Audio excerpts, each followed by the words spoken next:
Facebook'ta көбүнчө жанагы май чачкычтар менен жадан түткүчтөр отурат. Чегара маселесинде эгерде тактык болбосо кагылышы болуп дайыма эле согуш боло берет. Ошону 100 гектарга чейин ичине киргиздик. Ошол жерде алдык. Биз эң негизги трассанын боюнан жылдырдык. Чегара маселеси эң оор маселе. Чегара маселеси, жер маселеси эң татаал маселе. 34 жыл чечилбей келген Кыргыз-Тажик чегарасы чечилди. Кыргыз бийлиги саясий эркин көрсөтүп, маселеге чекит койду. Эми Баткен аймагына узак мөөнөттө стабилдүүлүк орнонду десек болот. Ал эми айрым инсандарга бул чечим жакпай калды. Анткени элдин коопсуз жашоосу аларга бир тыйынга да татыбайт. Чегара тилкесине тактык болбосо, жаңжалды токтотуу мүмкүн эмес. Буга Баткендеги окуялар мисал болуп келет. Азыркы бийлик элдин бейпил жашоосун ойлоп чечкиндүү кадамдарга барды. УКМК төрагасы Камчы Бекташев Кыргыз-Тажик чегарасын чечүүдө Кыргызстандын кызыкчылыгы корголгондугун, макулдашуу аягына чыккыча маалымат жашыруун каралгандыгын айткан. Урматтуу президенттерибизге ушул договорлорго жана өкмөттүн башчыларына ушу келишимдерге кол коюуга беребиз. Алар кол койгондон кийин кайрадан силерге алып келип дагы бир жолу ратификациядан өткүзүп кетебиз. То есть ушул эле маселени кайрадан ратификациядан өткүзөбүз жалпы жыйын менен. Анан договорго кол коюлат дагы, то есть ратификация кол коюлат дагы, мыйзам чегинде мыйзам иштей баштайт. Ал эми социалдык тармактарды чегарага байланыштуу жалган маалыматтар каптады. Алардын бири чегара боюнча алмашылган достук айылына байланыштуу. Бул тууралуу президенттин администрациясынын маалыматтык саясат кызматынын башчысы Дайырбек Орунбеков Facebook баракчасына жазып чыкты. Кептин төркүнү Баткен районундагы достук айылы жөнүндө сөз болуп жатат. Мурунку аты суу боюндагы Карабак. Айылдын жалпы аянты 35 гектар жана ал чакан айыл болуп эсептелет. Лейлек районундагы достук айылына эч кандай тиешеси жок экенин баса белгилейли. Мындан тышкары Катта Туз аймагынан да 150 гектар жер жана Тажикстандын Сомонион айылы Кыргызстанга өткөнүндө кошумчалай кетели. Баткен районунан жалпы 142 гектар жер алмашылды. Ал эми Лейлек районунан 190 гектар алып, 190 гектар берилди. Булардын ичинен Тажикстандын Кайрагач анклавы Кыргызстандын карамагына өттү. Головной суу бөлүштүрүүчү плотина тууралуу сөз кылсак, 1989 жылкы Кыргыз-Тажик тарап сүйлөшкөндө эле суу тосмонун ортосунан бөлүп өтөбүз деп сүйлөшкөн. Чегара сызыгы аталган плотина жайгашкан дарыянын ортосунан белгиленип келип, бирок головнойго келгенде токтоп калган. Эки тараптуу сүйлөшүүнүн жыйынтыгында чегара сызыгы плотинанын ортосунан бөлүп өтүп, 3 люк 1,5 люктан бөлүнүп, жарымы Кыргызстанга, жарымы Тажикстанга берилди. 3-4 метр жер үчүн Кыргыз тарапка 750 гектар жер өттү. Тажик тарап жактан Чоркук-Варух жолу кесилишкен 4 көчө тилкесине нейтралдуу макам берүү макулдашылды. Ортодогу жол 10 метр, эки жагынан 15 метрден коопсуздук тилкеси кылып, 40 метр жол нейтралдуу макамда болду. Алмашылган жерлердин жыйынтыгы тууралуу жалпылап айтсак, алынган айыл чарба жерлери кыргыз дыйкандарына жаңы мүмкүнчүлүктөрдү түзөт. Улуттук коопсуздук бекемделип, чегарадагы жаңжалдар алдын алынды. Анклавдарды кыскартуу, провокация жана куралдуу кагылышуулардан коркунучун азайтты. Суу ресурстарына болгон көзөмөл сакталып калды.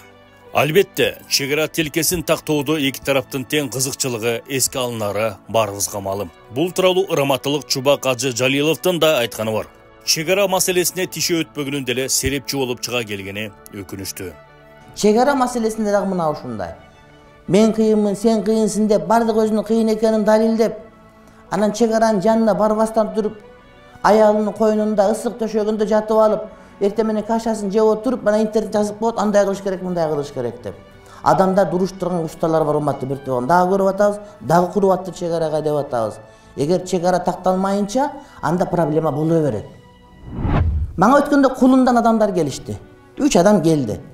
Эң акылдуу адамдар, жаштардын лидери, башкалар келип айтып атат. Уктаганда дейт, тынчуктай албайбыз кадимкидей.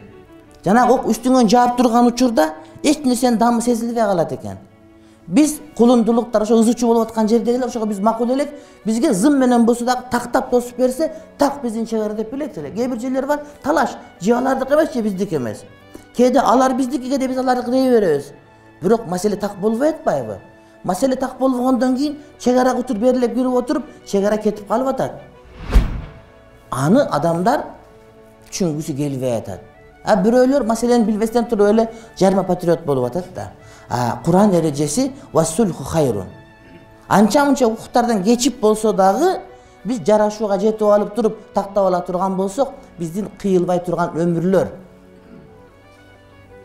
өмүрлөр кыйылбай турган. Бул тынч жашоо деген сөз. Чегара такталбагандыктан аймакта маал-малы менен чыр чатак чыгып турган. Кыргыз-тажик чегарасынын такталып аягына чыгуусу тарыхый чечим болду. Кандай болуп чечилбесин, мен дагы эле позициямды айтам да, бул аябай жакшы нерсе. Азыркы биз мындай жалпы чечимден жулуп алып, мына морекке кетип калган туура эмес болуп калды, могул жагын алдырып жүрүбүз деген таптакыр туура эмес болгон кеп. Эмне себептен? Достор, биз мындай деп билишибиз керек да. Биз канча жерибизге күйсөк, тажиктер деле ошончо жерине күйөт. Ошончо эле күйөт. Тажиктерде дагы азыр ошол жерде отуруп алып талкуулап, ичи өрттөнүп, мисалы могул жерге кетип калыптыр, тигүү деп өкүнүп аткандар толтура. Биз мисалы ошол достукта жашап аткан адамдар болсо, албетте ошол жерде кайсы бир баягы дайыма көрүп жүргөн ата бабаларынан бери, илгертен бери мал багып жүргөн немени жердин баарын могул тажикке кетип калды десе, ал жаны ачыгандан өкүрөт да, туурабы? Ал өкүрөт да, бирок ал ошол достук айылынын эле маселесин көрүп атат, жалпы маселени көргөн жок да. Эми мындай деп айтып кетейин. Ооба, биз азыр мынтип талашып, тартышып, тигил жакшы болуптур, бул жер жаман болуптур дей беребиз да. Мен мындай деп айтып кетет элем да, туугандар. Биринчиден, мамлекеттик органдар ошол экени талкуулап атканда, кайсы гана болбосун. Азыркы эле бийлик эмес, деги эле кайсы барда жалпы мындай сүрөт бар да, жалпы сүрөт бар. Мынакей могуну берсек, анда могуну алалык. Могул жерди берсек, анда могуну алалык деп анан ушинтип атып анан болот да. Бир дагы чегара маселеси, бир дагы өлкөдө, бир дагы убакытта, бир дагы тарыхта өзүчүүсү жок, чыры жок, жана 100% бирөө жеңип кетти деген болгон эмес. 100% бир тарапка чегара маселеси чечилди дегенде билесиңерби качан чечилет? Согуш болуп, кыргын болуп, бир өлкөнү толугу менен басып алганда, ошондо 100% бир тарап ыраазы болушу ыктымал. Бирок ошондо дагы убактылуу.